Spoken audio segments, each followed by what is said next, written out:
Yo, what's up mga bossing? Magandang tanghali sa inyo. Mga boss, naalala nyo itong na-vlog ko na to na wheelchair. Kasama to nabili namin sa doon sa Muntinlupa. Sabi ko sa post ko, kung sino may kailangan nito ng wheelchair na to, mag-PM lang. At ito na may pwede natin ibigay o i-donate na lang natin yan. Siyempre, ano naman yan eh.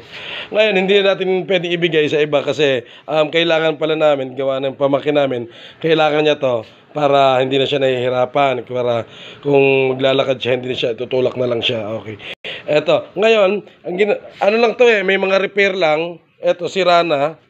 Ginawa ko, ito na ikabit ko ng isa, nilagyan ko ng tornilyo dito. Binutasan ko po yung kabilaan. Ayan. Ito. Ayan, sa kasawayang palad, nasira yung barena natin dyan. Ito, umusok. Pero okay naman, at least natapos na yung mga butasin. Luluwagan ko na lang ng concrete nail. Ayan. Ayan mga boss, magagamit na yan. Kaya goods na yan.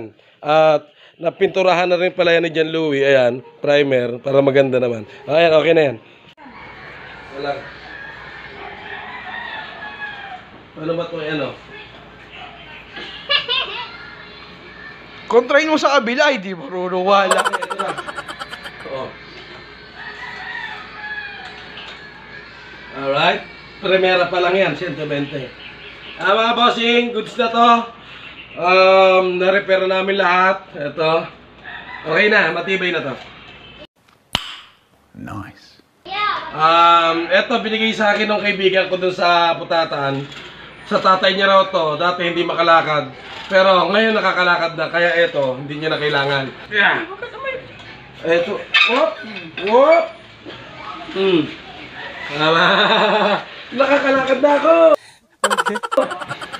Siyempre, pwede ko masabi mo, antayin mo.